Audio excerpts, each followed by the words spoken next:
नमस्कार। आज मैं आपको महाभारत के कुरुक्षेत्र में हुए 18 दिवसीय धर्मयुद्ध के 12वें दिन की कहानी सुनाऊंगा। 11वें दिन के युद्ध का अंत एक अधूरे लक्ष्य के साथ हुआ था।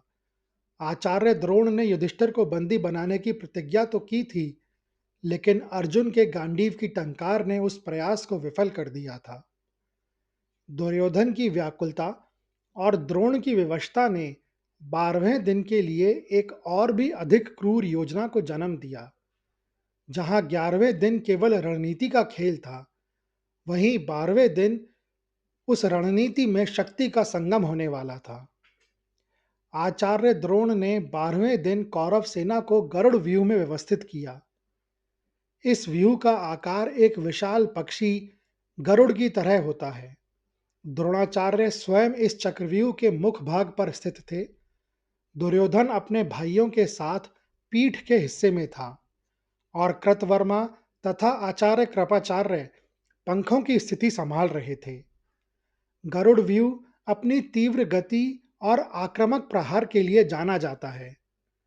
द्रोण का मुख्य उद्देश्य चोंच की तरह पांडव सेना को भेदकर सीधे युधिष्ठिर तक पहुंचना था। उन्होंने इस व्यूह को इतना सुदृढ़ बनाया था कि अर्जुन के दूर जाते ही वे युधिष्ठिर को झपट्टा मारकर बंदी बना सकें। द्रोण की आक्रामक योजना को देखते हुए अर्जुन और धृष्टद्युम्न ने पांडव सेना को अर्धचंद्र व्यूह में खड़ा किया। यह व्यूह आधे चांद या धनुष के आकार का होता है। इसके दोनों छोर आगे की ओर निकले होते हैं, जबकि मध्य भाग थोड़ा पीछे की ओर धंसा होता है। अर्जुन इस व्यूह के बाएं छोर पर थे और भीम दाएं छोर पर। मध्य भाग में युधिष्ठिर को रखा गया था। इस व्यूह का चयन सुरक्षात्मक और आक्रामक दोनों कारणों से किया गया था। अर्धचंद्र का मध्य भाग धंसा होने के कारण शत्रु सेना के लिए केंद्र तक पहुंचना कठिन होता है, क्योंकि उसे दोनों तरफ से निकले हुए छोरों के प्रहार का सामना करना पड़ता है। यदि द्रोणाचार्य केंद्र पर आक्रमण करते, तो अर्धचंद्र के दोनों छोर उन्हें चारों ओर से घेरकर फंसा सकते थे। इन व्यूहों के पीछे का असली कारण अर्जुन को मुख्य युद्ध क्षेत्र से हटाना था। द्रोण जानते थे कि जब तक अर्जुन अर्धचंद्र के किसी भी छोर पर हैं, वे किसी भी व्यूह को तोड़ देंगे। इसीलिए गरुड़ व्यूह के सक्रिय होने से पहले ही संशप्तकों ने अर्जुन को ललकारा और उन्हें दक्षिण की ओर ले गए।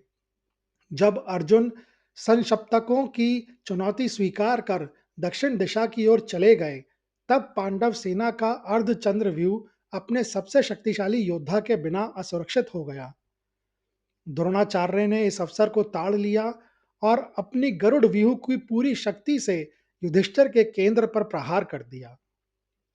सेनापति धृष्टद्युम्न ने स्थिति की गंभीरता को देखते हुए अपनी रक्षा पंक्ति में महत्वपूर्ण परिवर्तन किए। धृष्टद्युम्न ने युधिष्ठिर के चारों ओर एक सुरक्षा घेरा तैयार किया। उन्होंने सत्यजीत को अग्रिम पंक्ति में रखा, जो सीधे द्रोणाचार्य को रोकने के लिए उत्तरदायी थे। उनके ठीक पीछे सात्यकी और चेकितान को तैनात किया गया, ताकि यदि द्रोण सत्यजीत को पार कर भी लें, तो वे उन्हें रोक सकें। अंतिम घेरे में स्वयं धृष्टद्युम्न और शिखंडी थे। धृष्टद्युम्न जानते थे कि भीम को एक स्थान पर बांधकर रखना उनकी शक्ति का अपमान होगा। इसीलिए उन्होंने भीम को आदेश दिया कि वे व्यूह के दाएं दाएं छोर से निकलकर कौरव सेना के पार्श्व भाग पर आक्रमण करें। इसका उद्देश्य द्रोणाचार्य पर दबाव बनाना था, ताकि उन्हें अपनी सेना की रक्षा के लिए पीछे देखना पड़े और युधिष्ठिर पर उनका ध्यान कम हो। जब द्रोणाचार्य का प्रहार बहुत तीव्र हो गया, तो धृष्टद्युम्न ने अर्धचंद्र के मध्य भाग को थोड़ा और संकुचित कर दिया, जिससे वह एक शकट के समान ठोस हो गया। इससे द्रोण के रथ के लिए सेना के अंदर घुसना कठिन हो गया, क्योंकि सैनिकों का घनत्व बहुत बढ़ गया था।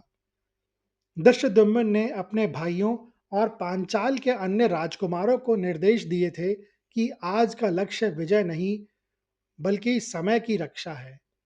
उन्हें तब तक लड़ना था जब तक अर्जुन वापस लौट ना आए। युद्ध के आरंभ में ही संक्षप्तकों ने अर्जुन को चारों ओर से घेर लिया। अर्जुन ने स्थिति की गंभीरता को देखते हुए त्वाष्ट्र अस्त्र का प्रयोग किया। इस अस्त्र के प्रभाव से संक्षप्तकों की सेना में भयंकर भ्रम पैदा हो गया। उन्हें हर योद्धा अर्जुन दिखाई देने लगा और वे आपस में ही एक दूसरे का वध करने लगे। जब सुशर्मा ने अपनी सेना को बिखरते देखा, तो उसने अर्जुन पर वायव्यास्त्र चलाया, जिससे भयंकर चक्रवात उठा और अर्जुन के रथ के घोड़े विचलित होने लगे। अर्जुन ने तुरंत इसके काट में अपने दिव्यास्त्र का प्रयोग कर वायु के वेग को शांत कर दिया। जब संशक्तप फिर से संगठित हुए, तो अर्जुन ने वायव्य अस्त्र का प्रयोग कर हजारों सैनिकों को हवा में उड़ा दिया और फिर अग्न्यास्त्र से उन पर प्रहार किया। इस प्रहार में सुशर्मा के भाई सत्यरथ और सत्यवर्मा अर्जुन के बाणों का सामना नहीं कर सके और एक एक कर वीरगति को प्राप्त हुए। युद्ध के मध्य में ही अर्जुन को अचानक युधिष्ठिर की चिंता सताने लगी। अर्जुन ने श्री कृष्ण के रथ को मुख्य युद्ध भूमि की ओर मोड़ने को कहा। तभी घायल और पैदल हो चुका सुशर्मा पीछे से चिल्लाकर बोला, हे कुंती पुत्र, क्या तुम एक क्षत्रिय होकर रणभूमि छोड़कर भाग रहे हो? अभी हम जीवित हैं और हमारी प्रतिज्ञा अधूरी है। पीठ दिखाकर भागना क्षत्रिय को शोभा नहीं देता। अर्जुन ने श्री कृष्ण को रथ रोकने का संकेत दिया और सुशर्मा के अहंकार को कुचलने के लिए ऐन्द्र अस्त्र का आवाहन किया। गांडीव से एक साथ हजारों बाण बिजली की गति से निकले। सुशर्मा के रथ के पहिए टूट गए, उसके हाथ से धनुष गिर गया और उसके शरीर पर अनगिनत घाव हो गए। सुशर्मा मूर्छित होकर गिर पड़ा। अर्जुन को लगा कि सुशर्मा मर गया और उन्होंने उसे वहीं छोड़ वापस युधिष्ठिर की ओर जाने का प्रस्थान किया। हालांकि सुशर्मा जीवित बच गया था और वह बाद में युद्ध में पुनः लौटा था। उस दिन युद्ध भूमि में भीमसेन का सामना राजा भगदत्त से हुआ। राजा भगदत्त महाभारत काल के सबसे शक्तिशाली और वयोवृद्ध योद्धाओं में से एक थे। वे प्राग ज्योतिषपुर के राजा थे। भगदत्त नरकासुर के पुत्र थे। नरकासुर वही असुर था जिसका वध भगवान श्री कृष्ण ने सत्यभामा की सहायता से किया था। नरकासुर की मृत्यु के बाद श्री कृष्ण ने ही भगदत्त को प्राग ज्योतिषपुर का सिंहासन सौंपा था। इस नाते वे श्री कृष्ण के प्रति सम्मान रखते थे, लेकिन युद्ध में वे कौरवों की ओर से लड़ रहे थे।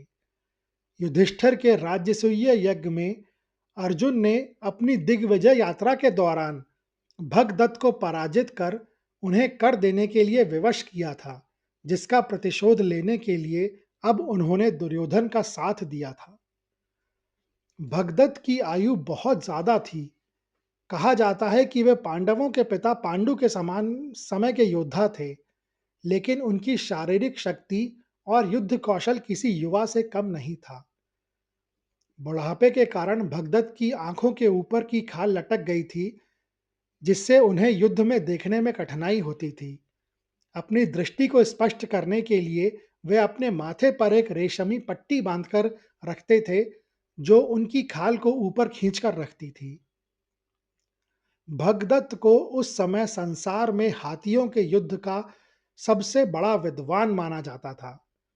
उनके पास सुप्रतीक नामक एक अत्यंत विशाल और दिव्य हाथी था। कहा जाता है कि सुप्रतीक इतना शक्तिशाली था कि वह अकेला ही हजारों सैनिकों और रथों को कुचल सकता था। भगदत्त के पास भगवान विष्णु का अमोघ अस्त्र वैष्णवास्त्र भी था। यह अस्त्र उन्हें विरासत में अपने पिता नरकासुर से मिला था, जिसे नरकासुर ने पृथ्वी देवी से प्राप्त किया था। पूरे महाभारत युद्ध में भगदत्त ही एकमात्र ऐसे योद्धा थे जिनके पास वह अस्त्र था।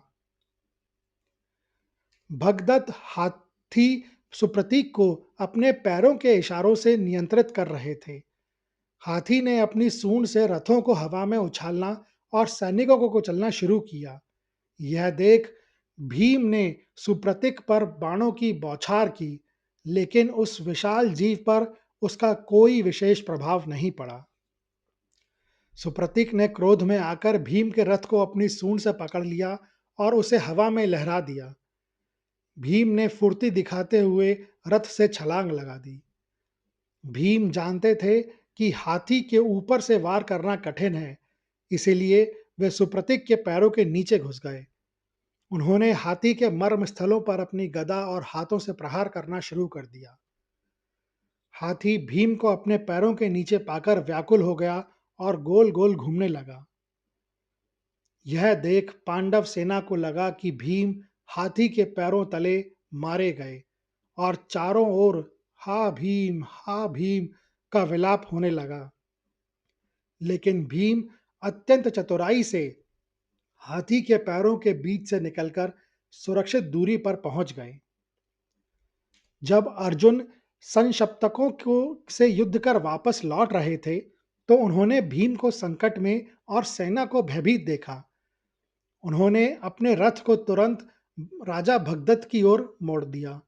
भगदत्त ने अर्जुन पर इंद्रास्त्र और अन्य कई दिव्य बाण छोड़े, जिन्हें अर्जुन ने अपने गांडीव से काट दिया।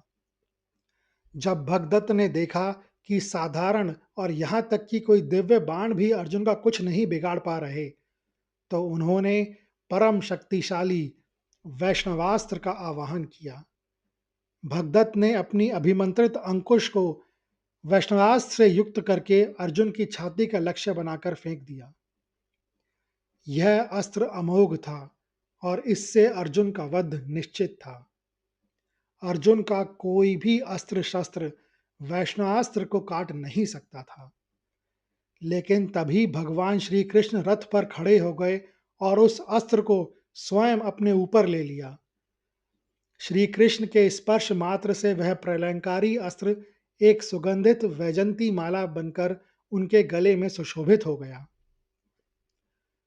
तब अर्जुन ने एक भयंकर बाण से सुप्रतीक हाथी के मस्तक को भींद दिया, जिससे हाथी निढाल हो गया। इसके बाद अर्जुन ने एक अत्यंत सटीक अर्धचंद्र बाण चलाया, जिसने भगदत्त के माथे पर बंधी उस रेशमी पट्टी को काट दिया। जैसे ही पट्टी कटी, भगदत्त की आंखों के ऊपर की खाल नीचे गिर गई और वह पूरी तरह अंधे हो गए। इसी क्षण का लाभ उठाकर अर्जुन ने एक और बाण चलाया, जो भगदत्त के हृदय के आर पार निकल गया। महान योद्धा भगदत्त अपने विशाल हाथी से नीचे गिर पड़ा और वीर गति को प्राप्त हुआ। इसके बाद अर्जुन और श्री कृष्ण युधिष्ठिर के पास लौटे। वहां उन्होंने रणभूमि का जो दृश्य देखा, वह हृदय विदारक था। धूल और रक्त से सनी भूमि पर पांडव सेना के पैर उखड़ चुके थे। अर्जुन की दृष्टि सबसे पहले सत्यजीत के पार्थिव शरीर पर पड़ी, जो द्रोणाचार्य के रथ के कुछ ही दूर पर पड़ा था। अर्जुन की अनुपस्थिति में द्रोणाचार्य ने युधिष्ठिर पर भीषण आक्रमण किया था।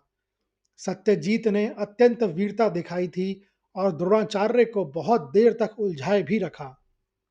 उन्होंने द्रोण के घोड़ों और सारथी को भी घायल कर दिया, परंतु अंततः आचार्य द्रोण ने एक अत्यंत तीक्ष्ण बाण से सत्यजीत का मस्तक काट दिया। सत्यजीत के वध के बाद सेनापति धृष्टद्युम्न ने द्रोण को रोकने के लिए मोर्चा संभाला और अर्जुन के आने तक द्रोणाचार्य को युधिष्ठिर तक नहीं पहुंचने दिया।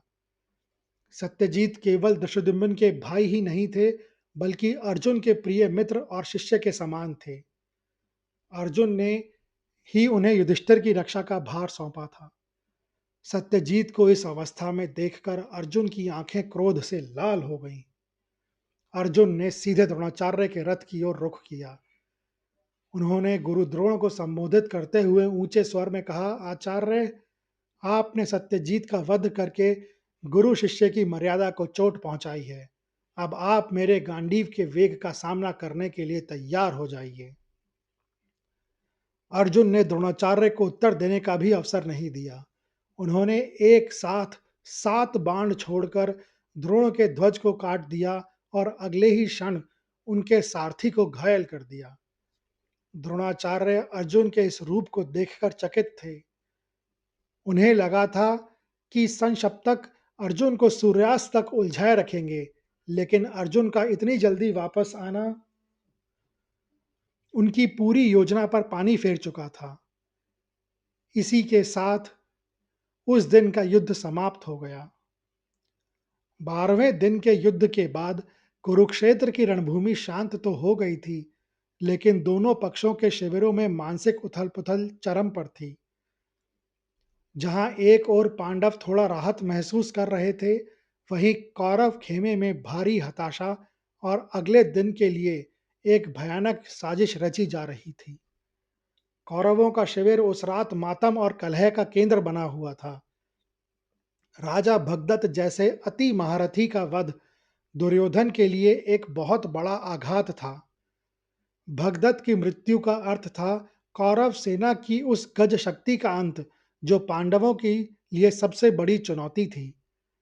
दुर्योधन अत्यंत क्रोधित था। उसने आचार्य द्रोण के शिविर में जाकर उन पर तीखे कटाक्ष किए। उसने आरोप लगाया कि द्रोण जानबूझकर युधिष्ठिर को छोड़ रहे हैं, क्योंकि वे पांडवों के भी गुरु थे। द्रोण उस रात बहुत थके हुए थे और अपमानित महसूस कर रहे थे। उन्होंने दुर्योधन से स्पष्ट कहा कि अर्जुन के रहते युधिष्ठिर को बंदी बनाना असंभव है। इसी बातचीत के दौरान द्रोण ने अपनी प्रतिष्ठा बचाने के लिए चक्रव्यूह रचने की घोषणा की। सुशर्मा और बचे हुए संशप्तक योद्धा अत्यंत लज्जित थे। उन्होंने उस रात फिर से अग्नि के समक्ष शपथ ली कि अगले दिन वे अर्जुन को रणभूमि से इतनी दूर ले आएंगे कि वे चाहकर भी समय रहते वापस ना लौट पाएं। पांडवों के शिविर में माहौल अपेक्षाकृत शांत था, अपितु सत्यजीत की मृत्यु का मातम भी था। पांडव जानते थे कि युद्ध अब और भी क्रूर होने वाला है। अर्जुन विजय के बावजूद थोड़े चिंतित थे। उन्होंने श्री कृष्ण से कहा कि गुरु द्रोणाचार्य अब और भी घातक रणनीति अपनाएंगे। श्री कृष्ण ने अर्जुन को आश्वस्त किया, लेकिन वे स्वयं जानते थे कि नियति ने अगले दिन के लिए कुछ बहुत ही दुखद तय कर रखा है। धृष्टद्युम्न और सात्यकी ने सेना के पुनर्गठन पर चर्चा की। उन्होंने तय किया कि अगले दिन भी वे द्रोणाचार्य के सीधे प्रहारों को रोकने के लिए रक्षात्मक दीवार बनाएंगे। 12वें दिन की समाप्ति पर हस्तिनापुर के राजमहल के उस एकांत कक्ष में, जहां केवल धृतराष्ट्र और संजय उपस्थित थे, एक अत्यंत गंभीर संवाद चल रहा था। जब धृतराष्ट्र ने भगदत्त जैसे अजय योद्धा के वध का समाचार सुना, तो वे कांप उठे थे। धृतराष्ट्र ने संजय से पूछा, हे संजय, भगदत्त के पास वैष्णवास्त्र था, वे इंद्र के समान प्रतापी थे और उनका हाथी सुप्रतीक साक्षात ऐरावत जैसा था। फिर भी अर्जुन ने उन्हें कैसे परास्त कर दिया? क्या अर्जुन के गांडीव में ऐसी कोई शक्ति है जिसे संसार नहीं जानता? क्या मेरे पुत्रों के पक्ष में ऐसा कोई भी योद्धा नहीं है जो उस गांडीव की टंकार को शांत कर सके? संजय ने कहा, महाराज, आप केवल गांडीव को देख रहे हैं, उसे धारण करने वाले के संकल्प को नहीं। अर्जुन की शक्ति केवल उस धनुष में नहीं है, बल्कि उनके अस्त्र शस्त्र के प्रति अगाध तपस्या और हृदय की पवित्रता में है। अर्जुन ने भगवान शिव को प्रसन्न कर पाशुपत प्राप्त किया और इंद्र से दिव्यास्त्र लिए। गांडीव केवल एक शस्त्र नहीं, बल्कि एक दैवीय ऊर्जा है। अर्जुन के पास अग्निदेव द्वारा दिए गए दो तरकश हैं, जिनमें बाण कभी समाप्त नहीं होते। गांडीव की टंकार मात्र से शत्रुओं का हृदय विदीर्ण हो जाता है और उनके अस्त्रों का तेज क्षीण पड़ जाता है। अर्जुन का मन जल की भांति शांत है। जहां आपके पुत्र क्रोध और ईर्ष्या से युद्ध कर रहे हैं, वहीं अर्जुन कर्तव्य के भाव से लड़ रहे हैं। फिर भी अर्जुन की सबसे बड़ी शक्ति उनके रथ के सारथी हैं। जहां योगेश्वर कृष्ण हैं और जहां धनुर्धर अर्जुन हैं, वहीं श्री, विजय, विभूति और अचल नीति है। आज भगदत्त का वध इसलिए हुआ क्योंकि अर्जुन के पीछे वह शक्ति खड़ी है जो समस्त ब्रह्मांड का संचालन करती है।